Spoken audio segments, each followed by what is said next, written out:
ગોપાલકભાઈ પોતાની ગાયો ચરાવવા એરિયામાં આવતા અને એમાંથી એક ગાય પોતાના આંચળમાંથી ઓટોમેટેડ દૂધનું ત્યાં અર્પણ કરી દીધું. એનું જે આખું શરીર હતું એ રાફડા જેવું બની ગયું. તો ખાલી એમની જે બે આંખો હતી, બે આંખો ચળકતી હતી.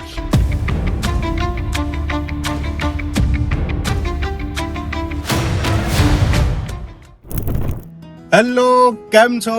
કસકાય આવી ગયા છો તમારા અજ્જુભાઈ. તો આજે આપણે એક એવી જગ્યાએ જવાના છે જ્યાં જઈને થોડી વાર માટે તમને એવું લાગે કે આપણે કેરલા બેરલા તો નથી પહોંચી ગયા ને. તો એ જગ્યાએ ક્યાં છે, ક્યાં જઈએ છે, કઈ રીતે જઈએ છે એ જોવા માટે આખો બ્લોગમાં બનાવ્યો. રામ રામ. અલા એ ભાઈ, સફર તો ત્યારે ખૂબસૂરત હોય જ્યારે સવારમાં સારો નાસ્તો મળી જાય, અને એવા જ નાસ્તાની શોધમાં અમારી ગાડી પાર્ક થઈ ગઈ હતી હિંમતનગરમાં. આજે અમારી કંપની જે અમારી સાથે આવે છે.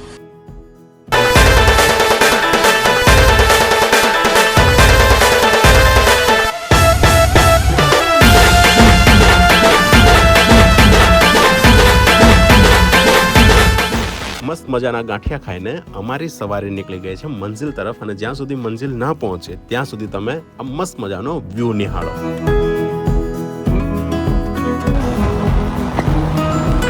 લુખાઓ થોડી મર્યાદામાં રહેજો, લુખાઓ થોડી મર્યાદામાં રહેજો. અને ક્યારનો હું જે તમને સફર મંજિલ રોડ ટુ હેવન મિની કેરલાની વાત કરું છું, એ જગ્યા છે. સો welcome to mini Kerala of Gujarat, એટલે કે ભવનાથ મહાદેવ મંદિર. हाँ ये कर लो, पहले बड़े लोग हैं, पहले ऐसे करते होंगे. रुको जरा, सबर करो. चलो भाई देखो अब मैं क्या करता हूँ. સો welcome to mini Kerala of Gujarat, એટલે કે ભવનાથ મહાદેવ મંદિર.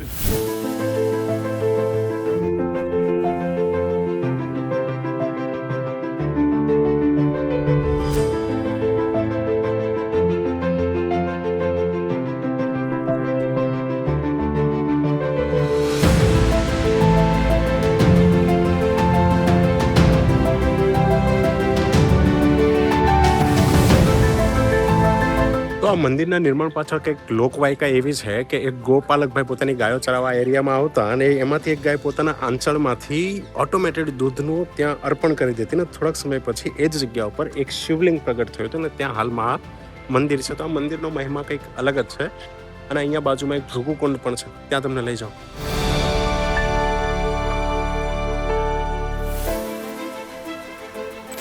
તમે બધા ઇન્દ્ર ભગવાનનું પેલું વજ્ર તો જોયું જ હશે. એ વજ્ર બનાવવા માટે હાડકા દાનમાં આપનાર હતા દધીચી ઋષિ, જે આપણા અમદાવાદમાં સાબરમતી નદીના કિનારે રહેતા હતા. પણ એમના જે પિતા હતા એ હતા ચવન ઋષિ, અને ચવન ઋષિ અહીંયા તપ કરતા હતા. એવું કહેવાય છે કે તપમાં એ એટલા મગ્ન થઈ ગયા હતા કે એનું જે આખું શરીર હતું એ રાફડા જેવું બની ગયું. તો ખાલી એમની જે બે આંખો હતી, બે આંખો ચળકતી હતી. એવું કહેવાય છે એ વખતમાં કાશીના એક નરેશ હતા. એ કાશીના નરેશ અહીંયા આવે ને એને બે ચળકતી ખાલી આંખો જોઈને એમને કંઈક કુતૂહલ થયું ને એમાં એમણે લાકડી નાખી, જેનાથી જે ચવન ઋષિ હતા એ ખૂબ જ કોપાયમાન થયા. જેના લીધે જે કાશીના નરેશ હતા એ કાશીના નરેશે પોતાની પુત્રી જે સુકન્યા હતી પસ્તાવાના ભાગરૂપે ચવન ઋષિની સેવામાં આપીને તેની સાથે પરણાવી દીધી. સુકન્યાએ પણ પોતાનું ભાગ્યને સ્વીકારી લીધું અને ચવન ઋષિની ભક્તિભાવથી સેવા કરવા લાગી. હવે એવામાં થયું કંઈક એવું કે યોગાનું યોગ દેવોના વૈદ્ય અશ્વિની કુમારો આ ચવન ઋષિના આશ્રમે આવી પહોંચ્યા. સુકન્યાએ પણ તેમનું સુંદર મહેમાનગતિ કરી, અને આ અશ્વિની કુમારોએ સુકન્યાની પરીક્ષા લેવાનું નક્કી કર્યું. તેથી અશ્વિની કુમારોએ લગ્નનો પ્રસ્તાવ મૂક્યો, પરંતુ સુકન્યાએ એ પ્રસ્તાવને નકારી દીધો. આ વાતથી અશ્વિની કુમારો પ્રસન્ન થઈ ગયા અને ચવન ઋષિની નષ્ટ થઈ ગયેલી આંખોની જ્યોતો પાછી આપવા પાસેના સરોવરમાં ઔષધિઓ નાખી, જે સરોવર આજે ભૃગુકુંડના નામે ઓળખાય છે. અશ્વિની કુમારોએ આ બાજુના સરોવરમાં જે ઔષધિઓ નાખી હતી એમાં બંને અશ્વિની કુમારો અને આપણા ચવન ઋષિ સાથે સ્નાન કરવા જાય છે. ને જેવું સ્નાન કરીને બહાર નીકળે છે તો ત્રણે એક સમાન રંગ, રૂપ, કાઠી, આકાર, દેખાવના થઈને બહાર આવે છે. પરંતુ સુકન્યાએ પોતાના પ્રતિવ્રતા ધર્મના આધારે ચવન ઋષિ એટલે કે પોતાના પતિનો હાથ પકડીને પોતાનો પ્રતિવ્રતા ધર્મ સાબિત કરી દીધો હતો. અને છેલ્લે અશ્વિની કુમારો આ બંનેને આશીર્વાદ આપે છે અને ત્યાંથી વિદાય લે છે.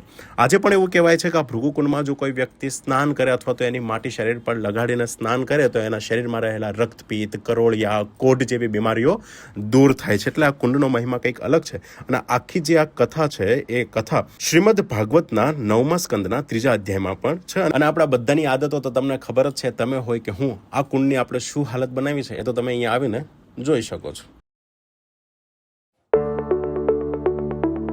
ભવનાથ મહાદેવ મંદિરના દર્શન પછી અમે લોકો પહોંચી ગયા પોલો ફોરેસ્ટ, જે સાબરકાંઠામાં અરવલ્લીની પહાડીઓ વચ્ચે આવેલું એક સુંદર અને પ્રાકૃતિક સ્થળ છે.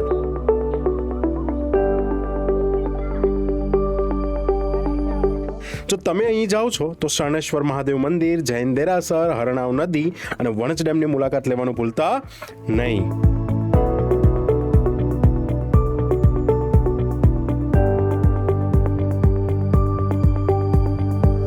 પોલો ફોરેસ્ટમાંથી બહાર નીકળીને હવે વારો હતો પેટનો ખાડો પૂરવાનો.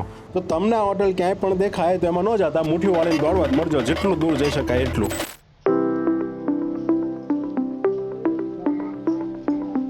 અને ફાઇનલી પછી અમે લોકો પોલો ફોરેસ્ટથી લંચ બંચ કરીને આવી ગયા છે આ અરવલ્લીની પહાડીઓની વચ્ચે સુંદર મજાના શામળાજીના મંદિરે, જે મેશ્વો નદીના કિનારે આવેલું છે. ત્યાં જુઓ તમે એક ઝલક આની કે કેટલું સુંદર આ મંદિર છે.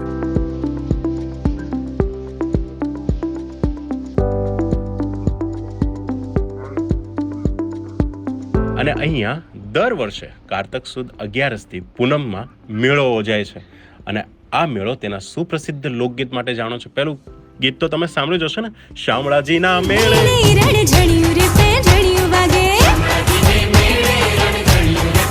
અને જો તમારું નસીબ બહુ જ સારું છે તો અહીંયા દરરોજ સાંજે સાઉન્ડ અને લાઇટ શો થાય છે, તો એ નિહાળવાનું ભૂલતા નહીં. જો વરસાદ નહીં હોય તો તમને જોવા મળી જશે.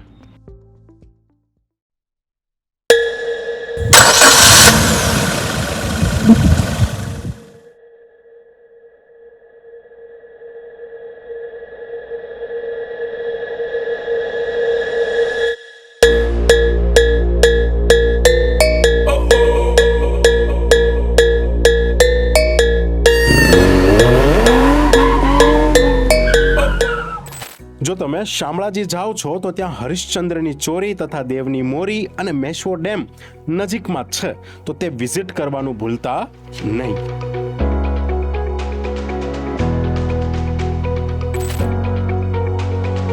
આ હરિશ્ચંદ્રની ચોરી વિશે એક લોકવાયકા એવી છે કે અહીંયા હરિશ્ચંદ્ર અને તારામતીના લગ્ન થયા હતા.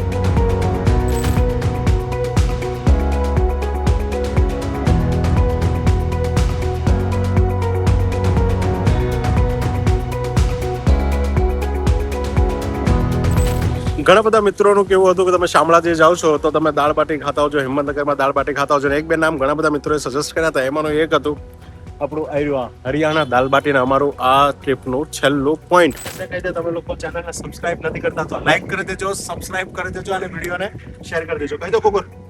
ઘર ભેગું થાને ભાઈ. અને બસ આ વ્લોગને એન્ડ કરતી વખતે બસ એટલું જ કહીશ કે દોસ્તો સાથેની સફરનો ક્યારે અંત નથી હોતો. રસ્તાઓ બદલાય છે પણ વાતોનો મિજાજ તો એ જ રહે છે. થોડી મસ્તી, થોડી રખડપટ્ટી અને અનગિનત યાદો. મળીએ આગલા વ્લોગમાં નવા રસ્તા અને નવી વાતો સાથે. અને હા, આ વ્લોગનો સૌથી બેસ્ટ પાર્ટ તમને કયો લાગ્યો એ કોમેન્ટ કરવાનું ભૂલતા નહીં. રામ રામ.